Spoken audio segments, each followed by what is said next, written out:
Okay, I want to tell a little story about this car I used to own. It was a 2001 bright green Dodge Neon. And I've owned five vehicles in my life, and this one was by far the worst. Not even fucking close. Uh, I ended up buying this car off of this guy named Kiefer I was in the army with for $900. Yeah, this was April 2008. I got this thing. And apparently, this car's reputation preceded it because I had guys in the battery telling me, dude, do not buy this. I know what car you're talking about. I've been to Kiefer's house. I've seen it. It's a total piece of shit. Don't buy it. Like this guy Barledge, Justin Barledge, who's a master mechanic. Don't do it. Get a real car. Don't be cheap, Levy. Pay more money. Little more money and get a nicer car. Even my dad offered to buy me a better car or to help me buy one with a down payment. I'm like, no, I want to do this on my own. You don't need to pay for me. It's okay.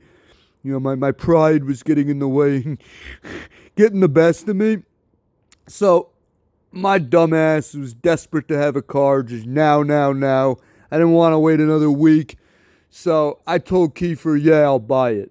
So he drives me in his car down to his house in Dansville, New York, 2.5 hours from Post by Rochester. And I give him the money. He registered at the DMV, and then I take off. No sooner do I get on the highway than this thing starts fucking rattling, right? I mean, I can't get above maybe 60, 65 miles an hour without the thing shaking. I thought it was going to fall apart and I was going to fucking die. Oh my God. And I don't know why I didn't just turn around and be like, give me my fucking money back. This thing's garbage. You scammed me. But I was like, whatever. I'll just get it fixed. You know, he might not have known how fucked up it was. Whatever. So I drive it back to Post somehow. And then I take it to a repair shop. Ends up costing me $1,800 to fix the shaking problem. Twice as much as I paid for the thing. And obviously, I'm already really regretting this decision. Now it's kind of way too late to get my money back. So now I'm stuck with it. And thank God it ran all right after I fixed the shaking problem. So now I'm just stuck with an ugly ass piece of shit car that was running. And when I say piece of shit, I mean there wasn't one thing that wasn't wrong or missing with this car. Like, I didn't even have a fucking grill in the front. Where there was supposed to be a grill, it was just a hole, just a gaping hole. My interior light, the dome light didn't work properly. It came with these gay ass, like, polka dotted seat covers because his younger sister drove it before me. I don't know why I didn't remove them, but people gave me a lot of shit for that. Like, Levy, your seat covers are fucking gay. Kiefer's sister had those. Just take them off. And for some reason, I just didn't. I guess it was because the car was so ugly. As gay as the seat covers were, as girly as they were, anything to take attention away from the rest of the car. So I just left them on. Then, like a couple weeks later, I come home on leave to spend the weekend in Long Island. And Ashley sees this car for the first time. Now, for those of you who don't know Ashley, she's the type of friend that will never hesitate to make fun of you when you deserve it, which is good. You want those type of friends that'll call you out, either in a serious way or in a joking way. You know, we need those friends in our lives. And oh boy, did she. As soon as she saw this car, she just started making fun of me for it for basically all night long.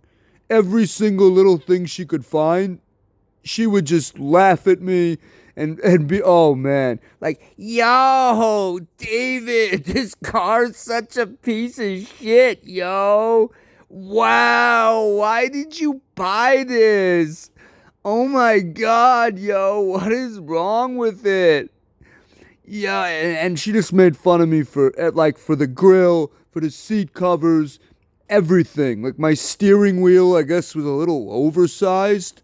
Like, yo, where's your grill? Why is there a hole in the front of your car? Why do you have these like gay seat covers? Why don't you take them off? And yo, your steering wheel is huge, yo. What the fuck? Why is it so big? And oh man. And then in the middle of that, we go to pick up my friend Adam. This guy I was friends with for about 10 and a half years. Adam is the male version of Ashley. Maybe even worse. He will also never fail to make fun of you when you deserve it. So as soon as Adam gets in the car, he starts laughing and making fun of all the same shit. And he brought a couple of his friends. So now there's 5 people squeezed into this thing. Adam and 2 friends. And normally you wouldn't make fun of someone's friend you just met. But I guess they felt like they could join in. So now his friends are making fun of it too. Like this kid gets in the car, looks around and goes, "Man, you got a fucking neon p.o.s, bro. Wow. Is this really your car?" "Yes, it's my fucking car." "Go, leave me alone." And one of them flips on the dome light to see something he was doing. And he goes to shut it off and it won't shut off. There's some wiring problem. The wiring going to the dome light. And we're all trying to like take turns trying to turn it off and it won't go off. I said, "Fuck it. I'll just drive with it." He goes, "Man, you can't drive with the dome light on, bro. We'll get pulled over by the cops." I had that happen when I was in somebody's car. They could even give you a ticket. God damn it. So after a couple more tries to turn it off, I finally decided to just literally rip it out. So I just grabbed the whole dome light and just rip it out of the ceiling. So now we just got wires hanging down and a hole. And yeah, that took care of that problem. No more dome light. And another thing, and this is probably the worst problem with the entire car, as I was about to find out. I didn't realize this because, I'm driving up in the front seat. I'm not sitting in the back. How the fuck would I know? And I hadn't had any passengers. But yeah, so the back doors didn't close all the way. If you closed the door and then you leaned on it, it would open. And this could, of course, happen even when I'm driving. So finally, we kill the dome light completely. Then we drive off down the block, down Adams Street. And his street is called North Thompson Drive. It's in Bayshore. Has this curve, right? And people like to go fast around the curve. So I take off down North Thompson. And then I book it around this curve doing like 50 or 60 miles an hour. And all of a sudden I hear this scream from the back seat. "Yo, pull the fuck over, bro. Holy shit." Like it's Adam screaming. "What?" "I almost fell out of your fucking car, bro. What the fuck? Your doors don't close?" Like, oh no. Like, I didn't even, like I said, I didn't know. Like, what the fuck? What do you mean? It's like, I leaned on your fucking door when you went around the curve and it popped open. I almost fell out. I had to grab onto John to keep from falling out of your fucking car. Holy shit. And then he looks at me after he catches his breath and goes, "I am never riding in your fucking back seat ever again. Oh, and one more time, your car's a piece of shit." So, yeah. And I had to warn everyone who got in the back seat from there on out about what would happen, and people wouldn't listen. They'd be like, "Yeah, whatever, man. You just fucking with me." I'm like, "No, man. The door will open. Don't lean on it." And then 5 minutes later, they'd lean on the door and almost fall. Like, yo, man, the door open. Like I told you, you asshole. You don't listen to me. But yeah, I think the apex was this one day where my mom visits me at Fort Drum and she decides to fly up in the Syracuse airport. So she comes into the airport and I'm supposed to pick her up. So I drive the 80 miles to Syracuse from Fort Drum. And I'm about halfway down Interstate 81 when all of a sudden, first my radio dies, then all the displays, like on the dashboard, die. And then all of a sudden, after that, before I even know it, the fucking car starts sputtering to a stop. Now I'm dead on the side of the road. I gotta call my mom and tell her it's gonna be a while. Cause my car's gone. So I call AAA like 45 minutes an hour later. They show up, told me to this repair shop, closest one they could find. And for someone that's from Long Island, I've never seen anything like this. You would never see this in Long Island in New York City. This is a real country type of thing. Back country. So they take me to this country ass, rundown piece of shit repair shop. It's like not even a repair shop. It's like this rundown garage in the middle of the woods with one light bulb, literally one light bulb hanging from the ceiling. They didn't even have real lighting in this place. The floor's all dirt.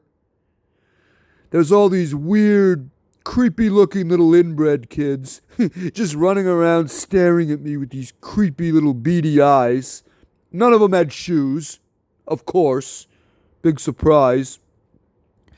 So they bring the car into their little garage, and apparently this was actually a real mechanic, thank God. So he checks out the car and goes, sir, you know your car died because your fan belt fell off. I said, what? What the fuck do you mean it fell off? What are you talking about? He goes, your fan belt literally just fell off and fell out of the car.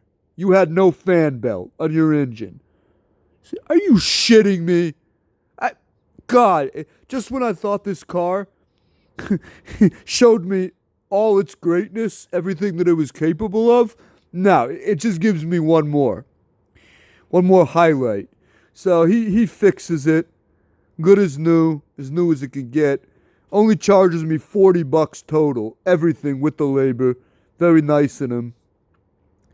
And then I was on my way. So I ended up having this car for another couple of months, maybe another 3 months. I only had it for about 7 months in total. And then all of a sudden, Bartlage wants to buy it. And I'm like, what? I mean, why would anyone want to buy this thing? It's like scrap metal. It's like scrap metal on wheels. And Bartlage is like, I looked at it. I'm a master mechanic. I see some value in it. I'll buy it from you for $300. I said, well, since it's basically worthless, I'll take $300. So I give him $300. He buys it off of me, drives it around as like a hoopty car for a couple of weeks, then sells it to someone else for $700. So he made a little profit, and then I ended up getting my Toyota Camry right after, which is in one of my other stories. That was probably the best car I ever had. So at least I got rid of it and got something 1,000 times better. Camrys are amazing. But yeah, that is the story of my Dodge Neon. Really, really shitty Dodge Neon. What a car. What a fucking car.